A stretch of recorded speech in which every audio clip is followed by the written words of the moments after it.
Well, I guess I have to review a new Steven Spielberg movie this weekend. Who am I kidding? I've been waiting for this one for months. I hope I can give it a positive review. Stay tuned to find out what I thought of Disclosure Day, along with this weekend's other big new releases, a belated review of Michael, and 2 retro reel reviews in the spirit of this one here. All that's coming your way this weekend at the movies. Disclosure Day once again sees Oscar-winning director Steven Spielberg looking upward and outward for a thrilling story of fiction that he tells in a way that feels like it could really happen. In 1977, he gave us Close Encounters of the Third Kind. In 1982, it was E.T. the Extraterrestrial. In 2008, we got Indiana Jones and the Kingdom of the Crystal Skull. And now, in 2026, it's Disclosure Day. The movie stars Emmy winner Josh O'Connell as a government contractor who goes all Eric Snowden on us and steals government secrets that he intends to release to the public. And this time, it's evidence that we are not alone in the universe. Oscar winner Colin Firth plays the man in charge of the company keeping those secrets, and he will do anything to prevent their disclosure. Meanwhile, Oscar nominee Coleman Domingo is working behind the scenes to do the exact opposite. And Oscar nominee Emily Blunt is a local TV meteorologist who has a strange, mysterious, and otherworldly connection to the goings-on. Now, I don't think it's a spoiler to reveal that this movie does end in a disclosure day.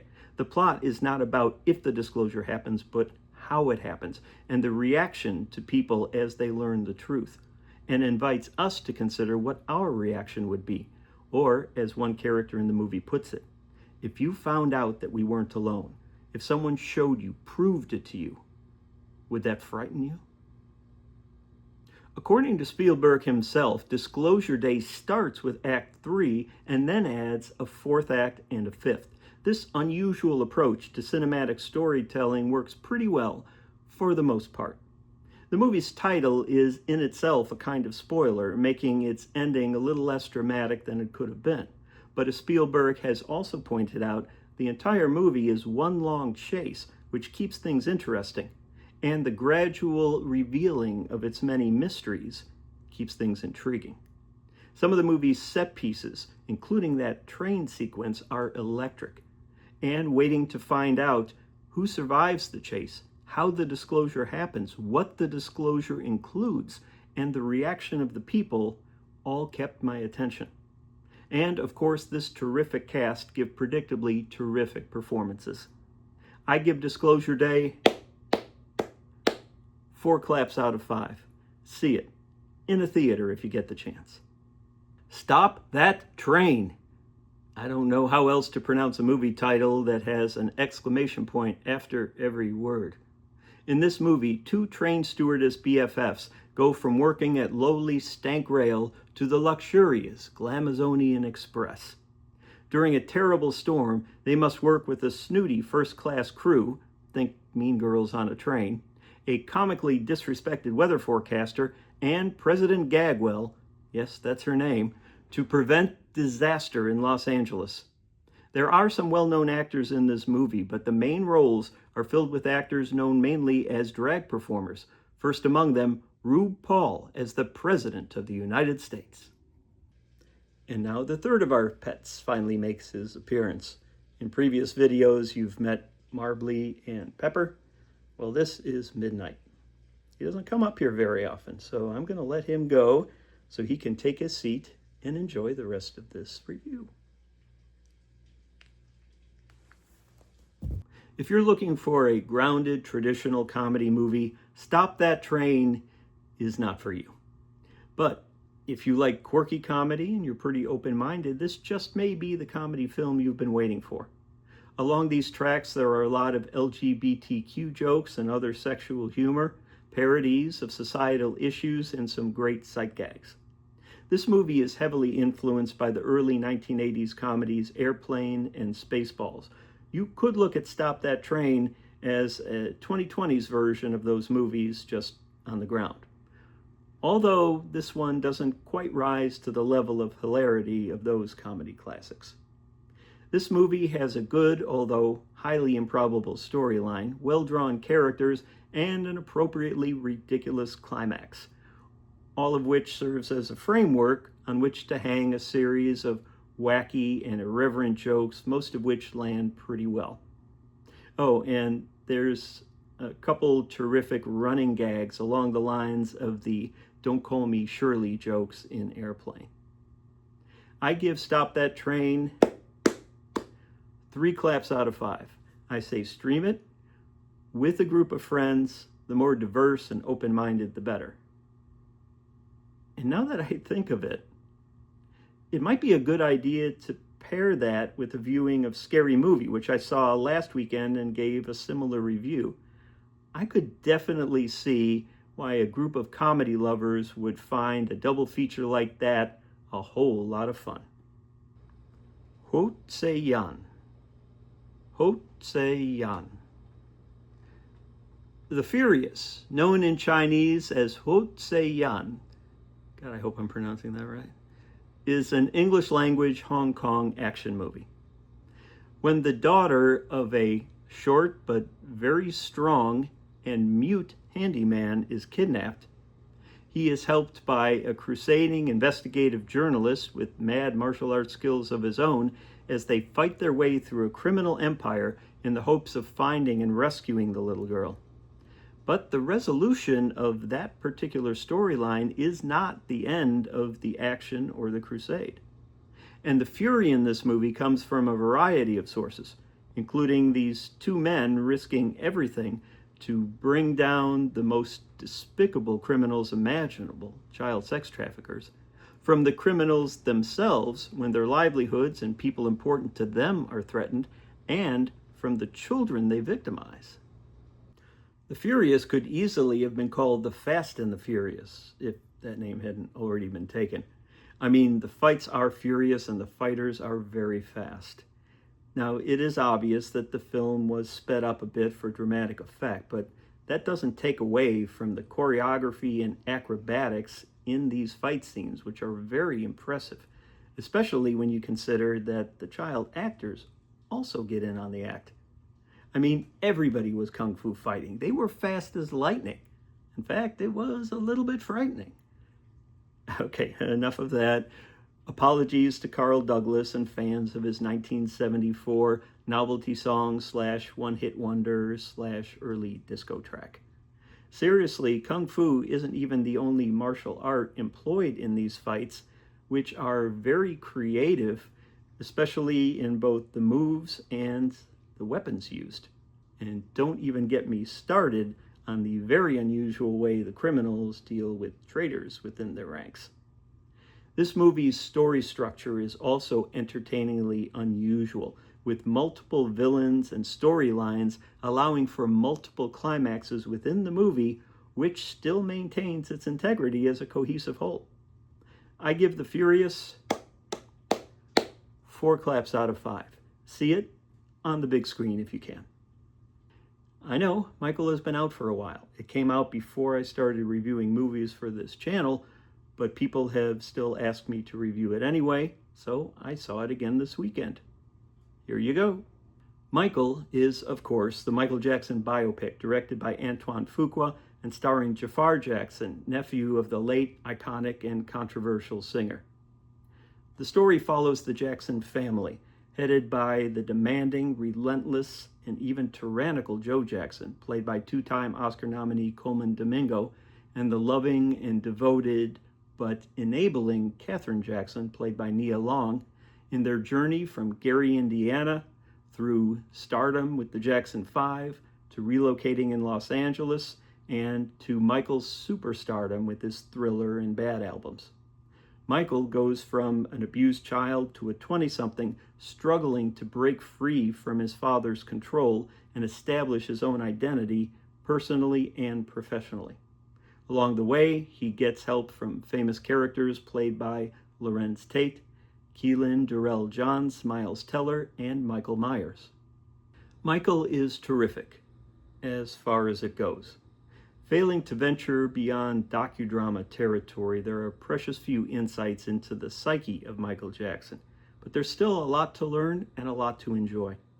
I appreciated seeing the first half of Michael Jackson's life play out as a cohesive story and I really enjoyed the performances, which were filled with nostalgia, sometimes chills, and during which it was easy to forget that I wasn't watching an HD video of the real Michael Jackson. It's very clear that Jafar Jackson worked incredibly hard to portray his famous uncle accurately, and the results speak for themselves. I predict that Jafar Jackson and Coleman Domingo will be rewarded for their efforts in this film with Oscar nominations come early 2027. Stay tuned for that one. What's missing in this film are some family members, including Janet, who asked not to be included, and any portrayal of the controversies of Michael Jackson's later life, left out for legal reasons, and the complicated legacy that he left behind.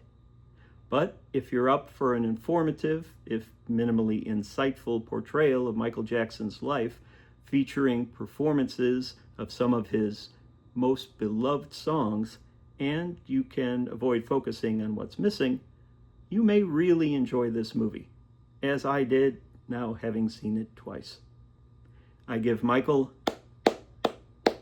4 claps out of 5. See it in a theater while you still can, because at this moment, it is still this weekend at the movies. Oh, I also wanted to mention that Michael is not the only new movie that I saw for the second time this Friday. I also went back and watched the horror movie Obsession again. Not to review it, I already did that even before it was released nationally because of a special advanced screening I was invited to. I just wanted to see it again. It kind of blew my mind the first time, and now knowing how it ends, I wanted to watch it again through different eyes.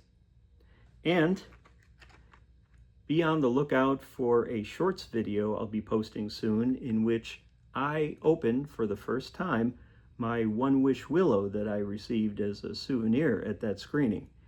And I guess we'll see if, like the people in Obsession, my wish comes true and turns out to be more than I bargained for. Coming soon to a screen near you. And now for 2 retro reel review recommendations. Disclosure Day imagines alien visitors who mean humans no harm and just want to be understood and to peacefully share our common universe. Such is the case with both of these next 2 movies, one celebrating its 30th anniversary next year, and one celebrating its 75th anniversary this year in 2026. The Day the Earth Stood Still is a groundbreaking sci-fi classic from 1951, directed by Robert Wise, also known for giving us 2 Best Picture Oscar winners, West Side Story and The Sound of Music, along with the sci-fi classic The Andromeda Strain. In this movie, a spaceship lands in Washington, D.C., right on the National Mall, and out comes a humanoid figure named Klaatu, who is promptly shot in the shoulder by a frightened soldier. He recovers, but is frustrated in his attempts to get our government to help him deliver a crucial message to the leaders of the world. So he escapes government custody to go live among the citizenry and better understand human beings and find another way to deliver his message, which is meant to save the human race from itself. While the citizens of Washington, D.C. are desperately searching for this spaceman, he observes a pervasive fear and prejudice regarding his presence and runs into all sorts of roadblocks to him delivering his critical message. He is eventually helped by only a few to whom he reveals himself and who believe in him and his mission. And of course, the famous phrase, Klaatu Barada Nikto, plays a critical role in the outcome of this movie. Just a half dozen years after the first use of atomic weapons to end World War II, The Day the Earth Stood Still delivers a message on the potential dangers of atomic power while playing into the growing post-war fascination with outer space. Some of its plot points now seem simplistic and naive, but the overall story is surprisingly sophisticated by 1950s standards, and the visual effects aren't bad either, relatively speaking. I don't think I had seen this movie since I was a kid until I rewatched it in order to write this retro reel review, and I was impressed. I found the movie remarkably well acted and impactful.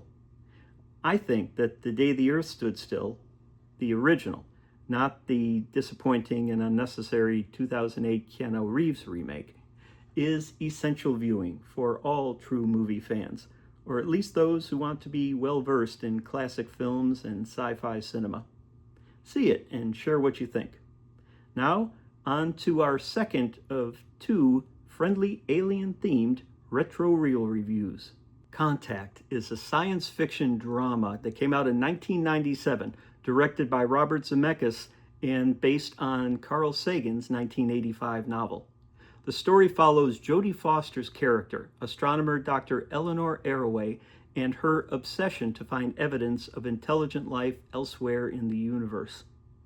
While using the VLA, Very Large Array, radio telescopes in New Mexico, she finds a signal coming from the star Vega.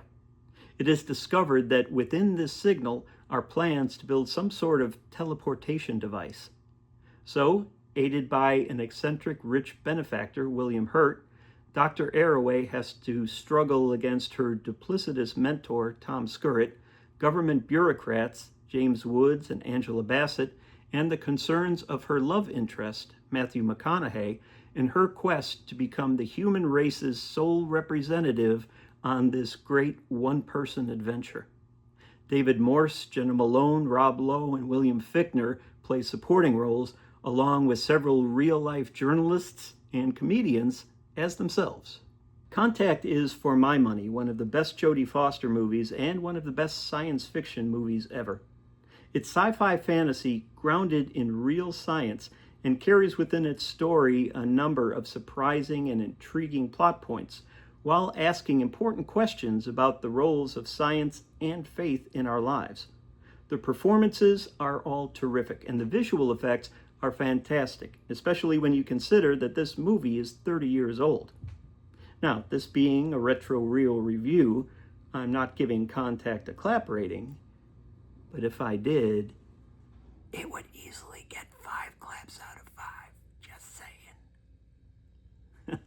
If you've never seen Contact, do yourself a favor and check it out. If you have seen it, but it's been a while, you might want to watch it again just to remember and enjoy how really good this movie is and how well it holds up. I hope you've enjoyed these 2 retro reel reviews of excellent, friendly alien movies from decades past.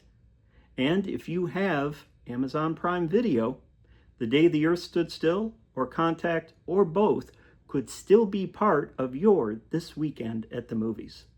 You've been watching This Weekend at the Movies. Please like and subscribe, and while you're at it, click that little bell so you don't miss any of our honest, spoiler-free, quick turnaround movie reviews of the newest movies in theaters in time for you to decide whether to see them opening weekend, along with our retro reel reviews of the greatest movies of years gone by.